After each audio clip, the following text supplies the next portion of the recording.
Hello ವೀಕ್ಷಕರೇ, welcome to my channel ಸರಿ ಹರಿ kitchen. ನಾನು ಸೌಂದರ್ಯ. ಇವತ್ತಿನ ವಿಡಿಯೋದಲ್ಲಿ ನಾವು ಮೊಳಕೆ ಕಾಳನ್ನ ಹೇಗೆ ಮಾಡ್ಕೊಳ್ಳೋದು, ಹಾಗೆ ಅದರ ಸಾಂಬಾರನ್ನ ಹೇಗೆ ಮಾಡೋದು ಅಂತ ನೋಡೋಣ. ತುಂಬಾ ಚೆನ್ನಾಗಿರೋ ಟೇಸ್ಟಿ ಆಗಿರೋಂಥ ಈ ಸಾಂಬಾರನ್ನ ಹೇಗೆ ಮಾಡೋದು, ಹಾಗೆ ಮೊಳಕೆ ಕಾಳನ್ನ ಹೇಗೆ ಮಾಡೋದು ಅಂತ ಇವತ್ತಿನ ವಿಡಿಯೋದಲ್ಲಿ ನಾನು ನಿಮಗೆ ತಿಳಿಸ್ಕೊಡ್ತಾ ಇದ್ದೀನಿ. ಅದಕ್ಕೂ ಮುಂಚೆ ನೀವೇನಾದರೂ ನನ್ನ ಚಾನಲ್ನ ಫಸ್ಟ್ ಟೈಮ್ ನೋಡ್ತಾ ಇದ್ದರೆ ಪ್ಲೀಸ್ ಸಬ್ಸ್ಕ್ರೈಬ್ ಮಾಡ್ಕೊಳ್ಳಿ, ಹಾಗೆ ಪಕ್ಕದಲ್ಲಿರೋ ಬಿಲ್ ಬಟನ್ನ ಕ್ಲಿಕ್ ಮಾಡಿ ಹಾಲ್ ಅಂತ ಸೆಲೆಕ್ಟ್ ಮಾಡ್ಕೊಳ್ಳಿ. ಫ್ರೆಂಡ್ಸ್, ಆಗಿದ್ದರೆ ಮೊದಲಿಗೆ ನಾವು ಮೊಳಕೆ ಕಾಳನ್ನ ಹೇಗೆ ನೆನೆಸೋದು ಅಂತ ನೋಡೋಣ ಬನ್ನಿ. ನಾನಿಲ್ಲಿ ಒಂದು ಪಾತ್ರೆಗೆ ಒಂದು 4 ಥರದ ಕಾಳನ್ನ ಸೇರಿಸ್ಕೊಳ್ತಾ ಇದ್ದೀನಿ.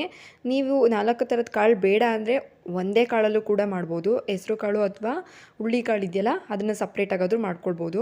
ನೋಡಿ, ಕಾಳುಗಳನ್ನೆಲ್ಲ ಹಾಕ್ಬಿಟ್ಟು ಈ ರೀತಿಯಾಗಿ ನೀಟಾಗಿ ಒಂದು 2ರಿಂದ 3 ಸಲ ನೀಟಾಗಿ ವಾಶ್ ಮಾಡಿಬಿಟ್ಟು ಇದಕ್ಕೆ ಮುಳುಗುವಷ್ಟು ನೀರನ್ನು ಹಾಕಿಬಿಟ್ಟು ನಾನಿವಾಗ ಬೆಳಗ್ಗೆ 9 ಗಂಟೆ ಟೈಮಲ್ಲಿ ನೆನೆಸ್ತಾ ಇದ್ದೀನಿ.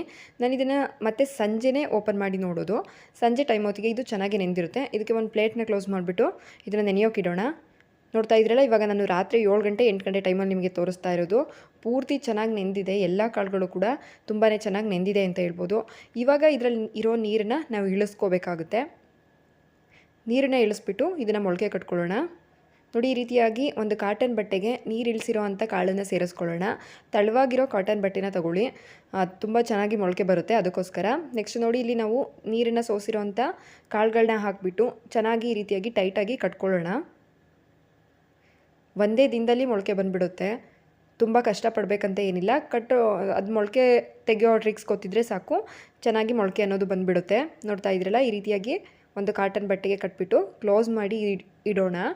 ನಾವಿವತ್ತು ನೆನೆಸಿದರೆ ನಮಗೆ ನಾಳೆ ಸಾಂಬಾರು ಮಾಡೋದಕ್ಕೆ ಮೊಳಕೆ ಬಂದುಬಿಡುತ್ತೆ. ನೋಡಿ, ಈ ರೀತಿಯಾಗಿ ಗಾಳಿ ಆಡೋವಂಥ ತೂತ ಪಾತ್ರೆ ಯಾವುದಾದ್ರು ಇದ್ದರೆ ಅದಕ್ಕೆ ಹಾಕ್ಕೊಳ್ಳಿ.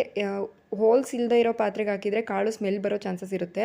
ಅದಕ್ಕೋಸ್ಕರ ಈ ರೀತಿಯಾಗಿ ಗಾಳಿ ಬರಬೇಕು ಕಾಳೊಳಗೆ. ಆ ರೀತಿಯಾಗಿ ಒಂದು ತೂತ ಪಾತ್ರೆ ಇದ್ದರೆ ಅದರೊಳಗೆ ಇಟ್ಕೊಳ್ಳಿ.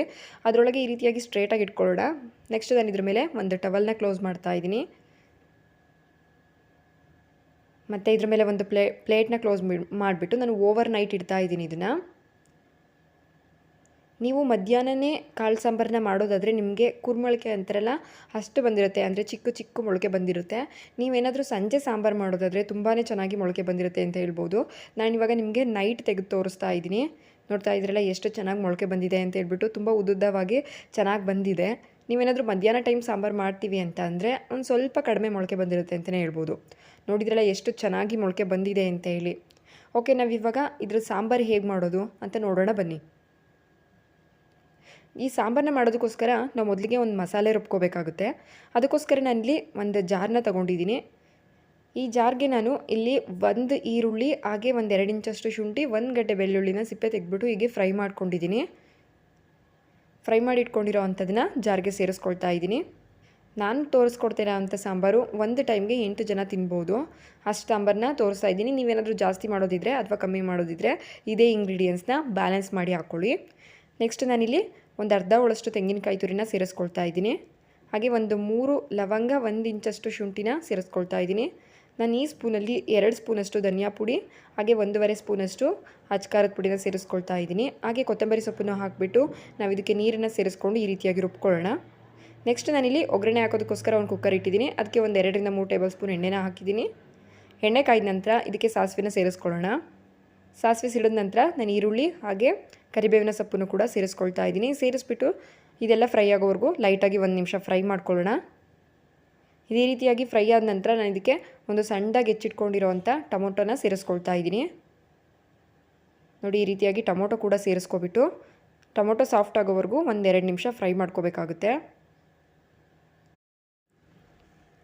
ಟೊಮೊಟೊ ಈ ರೀತಿಯಾಗಿ ಫ್ರೈ ಆದ ನಂತರ ನಾವು ಇದಕ್ಕೆ ರುಬ್ಬಿಟ್ಕೊಂಡಿರೋ ಮಸಾಲೆನ ಸೇರಿಸ್ಕೊಳ್ಳೋಣ. ಸೇರಿಸ್ಕೊಬಿಟ್ಟು ಲೈಟಾಗಿ 1 ನಿಮಿಷ ಈ ರೀತಿಯಾಗಿ ಫ್ರೈ ಮಾಡ್ಕೊಳ್ಳಿ ಎಣ್ಣೆಲೇ.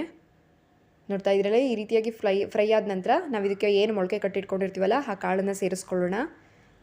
ಮೊಳಕೆ ಕಾಳನ್ನು ತೆಗೆದ ಮೇಲೆ ಅದನ್ನು ನೀಟಾಗಿ ಒಂದ್ಸಲ ವಾಶ್ ಮಾಡಿಬಿಟ್ಟು ಸಾಂಬಾರಿಗೆ ಸೇರಿಸ್ಕೊಳ್ಳಿ. ನೋಡಿ, ನಾನಿವಾಗ ವಾಶ್ ಮಾಡ್ಕೊಂಡು ಇಟ್ಕೊಂಡಿರೋ ಅಂಥ ಕಾಳನ್ನು ಸೇರಿಸ್ಕೊಳ್ತಾ ಇದ್ದೀನಿ. ಇದ್ರ ಜೊತೆಗೆ ನೀವು ಬೇರೆ ತರಕಾರಿಗಳನ್ನೂ ಕೂಡ ಯೂಸ್ ಮಾಡ್ಬೋದು. ನಾನಿಲ್ಲಿ ಆಲೂಗೆಡ್ಡೆ ಮಾತ್ರ ಯೂಸ್ ಮಾಡ್ತಿದ್ದೀನಿ. ನೀವು ಮುಳಗಾಯಿ, ಬದನೆಕಾಯಿ ಈ ರೀತಿಯಾದಂಥ ಯಾವುದೇ ತರಕಾರಿನೂ ಕೂಡ ಯೂಸ್ ಮಾಡ್ಕೊಳ್ಬೋದು. ಇದೆರಡನ್ನೂ ಹಾಕ್ಬಿಟ್ಟು ಇದನ್ನು ಕೂಡ ನೀರು ಹಾಕಬಾರ್ದು, 1 ನಿಮಿಷ ಲೈಟಾಗಿ ಈ ರೀತಿಯಾಗಿ ಫ್ರೈ ಮಾಡ್ಕೊಳ್ಳೋಣ. ಈ ರೀತಿ ಆದ ನಂತರ ನಾವು ಇದಕ್ಕೆ ನಮ್ಮ ಸಾಂಬಾರು ಕನ್ಸಿಸ್ಟೆನ್ಸಿ ನಮ್ಮ ಅಳತೆಗೆ ಯಾವ ರೀತಿ ಎಷ್ಟು ಬೇಕು ನೋಡಿಬಿಟ್ಟು ನೀರನ್ನು ಸೇರಿಸ್ಕೊಳ್ಳಿ. ಚಪಾತಿ ರೊಟ್ಟಿಗೆಲ್ಲ ಮಾಡೋದಿದ್ರೆ ಸ್ವಲ್ಪ ಗಟ್ಟಿಯಾಗೇ ಇರಲಿ. ಮುದ್ದೆ ಅಥವಾ ಅನ್ನಕ್ಕೆ ತಿಂತೀವಿ ಅಂದರೆ ಸ್ವಲ್ಪ ತೆಳುವಾಗಿದ್ರೂ ನಡೆಯುತ್ತೆ. ನೋಡ್ತಾ ಇದ್ರಲ್ಲ, ಈ ರೀತಿಯಾಗಿ ನಿಮ್ಮ ಸಾಂಬಾರು ಕನ್ಸಿಸ್ಟೆನ್ಸಿ ಎಷ್ಟು ಬೇಕು ನೋಡಿಬಿಟ್ಟು ನೀರನ್ನು ಹಾಕ್ಕೊಂಡು ಮಿಕ್ಸ್ ಮಾಡ್ಕೊಳ್ಳೋಣ. ಮಿಕ್ಸ್ ಮಾಡಿದ ನಂತರ ನಾವು ಇದಕ್ಕೆ ಸಾಂಬಾರು ರುಚಿಗೆ ಎಷ್ಟು ಬೇಕಷ್ಟು ಉಪ್ಪನ್ನು ಸೇರಿಸ್ಕೊಂಡು ಇದಕ್ಕೆ ಒಂದು ಲೆಡ್ ಕ್ಲೋಸ್ ಮಾಡಿ 3 ರಿಂದ 4 ವಿಷಲ್ ಕೂಗಿಸ್ಕೋಬೇಕಾಗುತ್ತೆ. 3 ಹಾಕ್ಸಿದ್ರೆ ಸಾಕು, ಚೆನ್ನಾಗಿ ಕಾಳು ಬೆಂದಿರುತ್ತೆ. ತುಂಬ ಚೆನ್ನಾಗಿ ಬೇಯಬೇಕು ಅನ್ನೋರು 4 ವಿಷಲ್ನ ಹಾಕಿಸ್ಕೊಳ್ಳಿ. ನೋಡ್ತಾ ಇದ್ರಲ್ಲ, ನಾನಿವಾಗ ಒಂದು ಲೆಡ್ ಕ್ಲೋಸ್ ಮಾಡಿದ್ದನ್ನ 3 ವಿಷಲ್ ತೆಗಿಸ್ತಾ ಇದ್ದೀನಿ. ಇವಾಗ ಕಂಪ್ಲೀಟ್ಲಿ ವಿಷಲ್ ಹೋಗಿದ್ದೆ. ನಾನು ನಿಮಗೆ ಓಪನ್ ಮಾಡಿ ತೋರಿಸ್ತಾ ಇದ್ದೀನಿ ನೋಡಿ. ಸಾಂಬಾರು ಅನ್ನೋದು ಒಂದೇ ಅಳತೆಯಲ್ಲಿ ಕರೆಕ್ಟಾಗಿ ಆಗಿದೆ ಅಂತಲೇ ಹೇಳ್ಬೋದು. ರುಚಿಯಾಗಿರೋವಂಥ ಮೊಳಕೆ ಕಾಳು ಸಾಂಬಾರನ್ನ ಹೇಗೆ ಮಾಡೋದು ಅಂತ ನೋಡಿದ್ರಲ್ಲ, ಮನೇಲೇ ಮೊಳಕೆ ಕಟ್ಕೊಂಡು ಆ ಕಟ್ಟಿರೋವಂಥ ಮೊಳಕೆ ಕಾಳಲ್ಲೇ ಹೇಗೆ ಸಾಂಬಾರು ಮಾಡೋದು ಅಂತ ಇವತ್ತಿನ ವೀಡಿಯೋದಲ್ಲಿ ನಾನು ನಿಮಗೆ ತಿಳಿಸ್ಕೊಟ್ಟಿದ್ದೀನಿ. ಈ ವಿಡಿಯೋ ನಿಮ್ಮೆಲ್ಲರಿಗೂ ಯೂಸ್ಫುಲ್ ಆಗಿದೆ ಅಂದ್ಕೊಳ್ತೀನಿ. ಇಷ್ಟ ಆಗಿದ್ರೆ ಲೈಕ್, ಶೇರ್, ಕಮೆಂಟ್ ಮಾಡೋದನ್ನ ಮರಿಬೇಡಿ. Thank you for watching.